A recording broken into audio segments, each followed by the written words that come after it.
When does a series of fatal or near-fatal accidents occurring in one place or around one object stop becoming an unfortunate set of coincidences and start becoming something more sinister?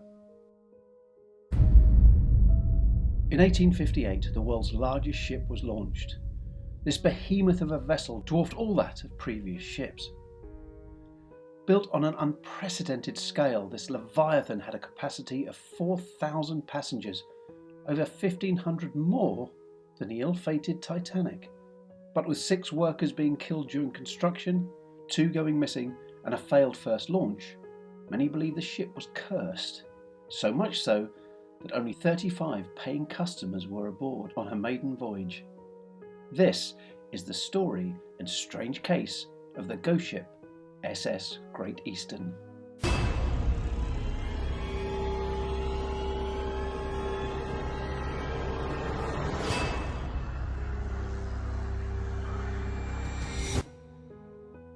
Born on the 9th of April 1806 on the very patriotically named Britain Street in Portsea, Portsmouth, England, Isambard Kingdom Brunel became the greatest civil and mechanical engineer of his time, so much so that many of his works can still be seen and are in use to this present day.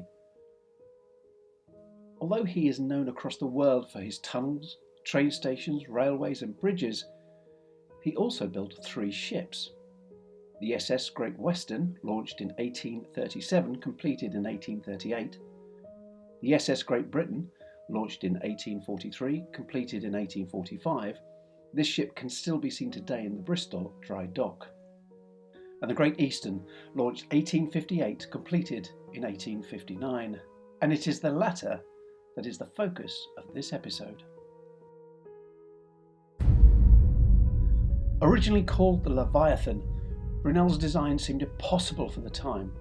Every part of the idea was beyond anything ever attempted or even envisaged up to then.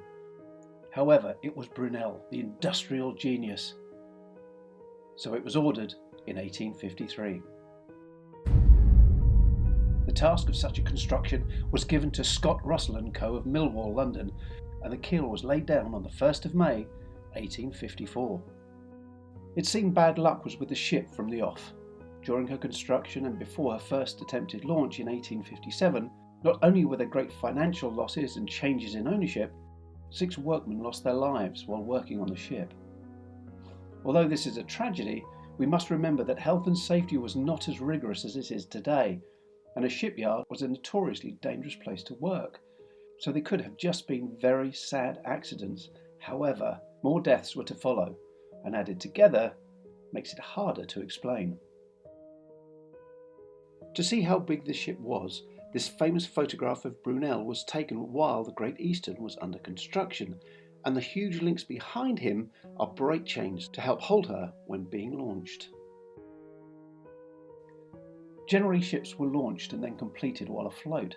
So, with the main structure complete, a date was set for the largest ever object to be moved by man to be launched, the 3rd of November, 1857.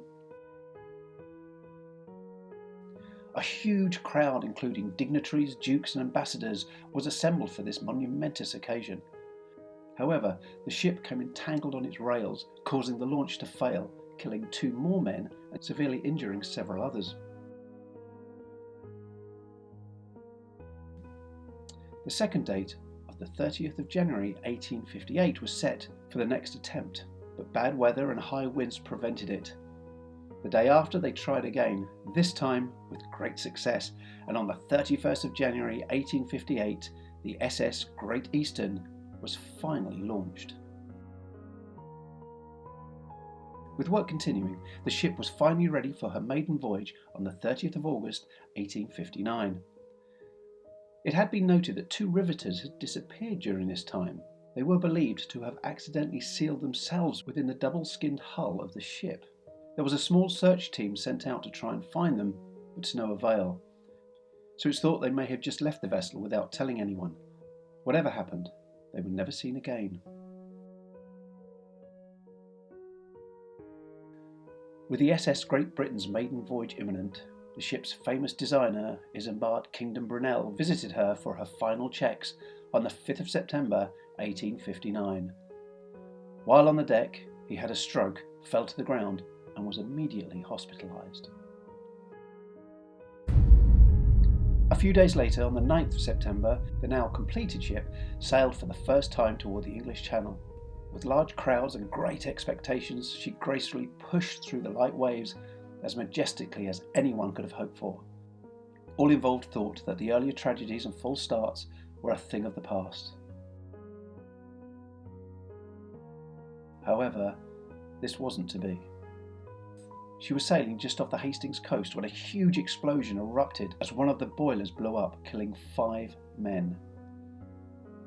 It was caused by a valve which had been accidentally left shut after the pressure test of the system. Fortunately, the ship was so well built that the explosion did not sink her and the ship made it back to port. When the accident was reported to the very ill Brunel, he died shortly after.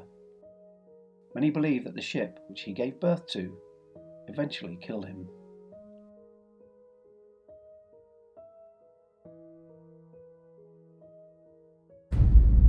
With repairs complete and many delays, the SS Great Eastern began her maiden passenger voyage on the 17th of June 1860.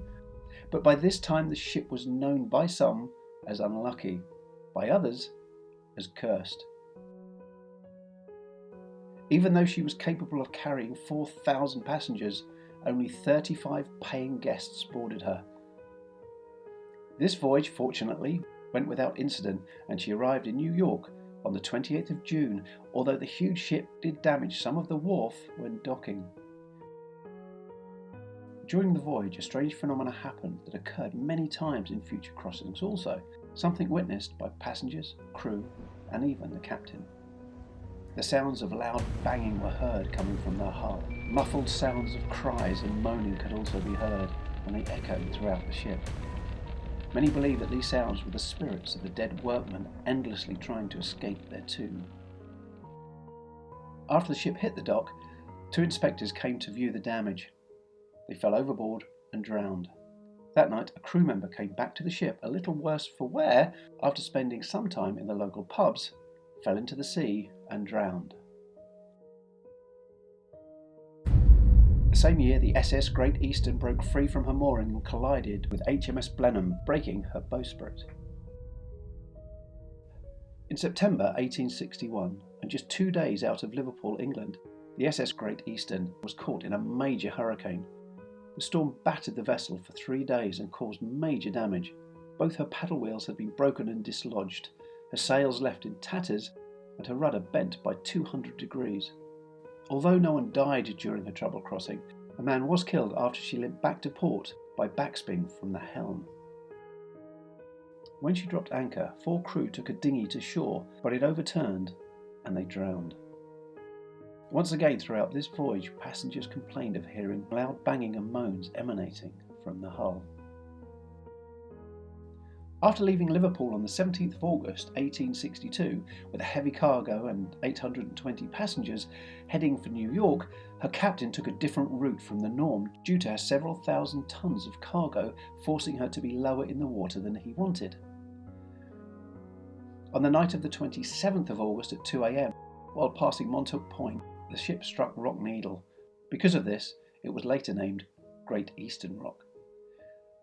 The collision ripped a huge hole in the ship's hull measuring 9 feet wide and 83 feet long, considerably larger than the hole that was to sink the Titanic some 50 years later. Fortunately, because of the double hull construction, the ship comfortably made it to port. None of the passengers were aware of the collision, and while the ship was being repaired, 2 men who were working on the hull reported hearing the loud banging again, followed by moans. They stopped work, left, and never returned. The ship was never a financial success, and in January 1864 it was auctioned off, eventually being used to lay underwater transatlantic cable.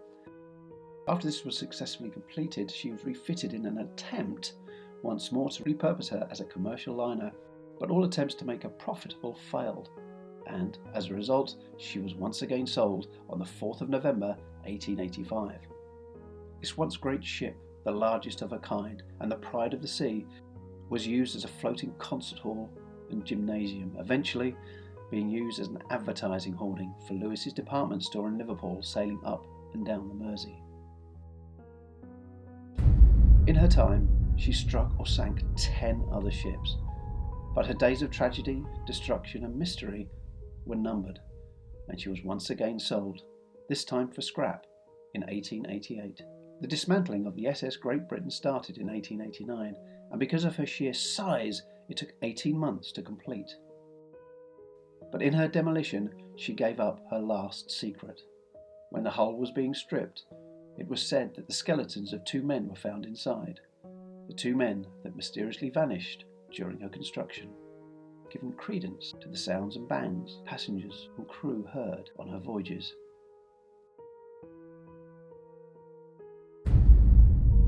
Was this leviathan of the sea cursed from its conception?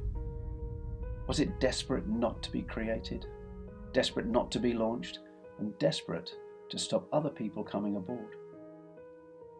Or were the financial woes, change of ownerships, accidents and deaths, including the very man that gave her life, a mere coincidence?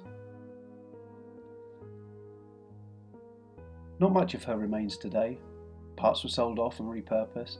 A few pieces ended up in museums or private collections, but although she is long gone and largely forgotten, the mystery of the cursed ship SS Great Eastern will be talked about for centuries to come.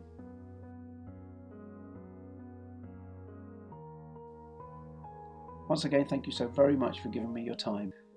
I hope you enjoyed the curse of the SS Great Eastern. More to come soon.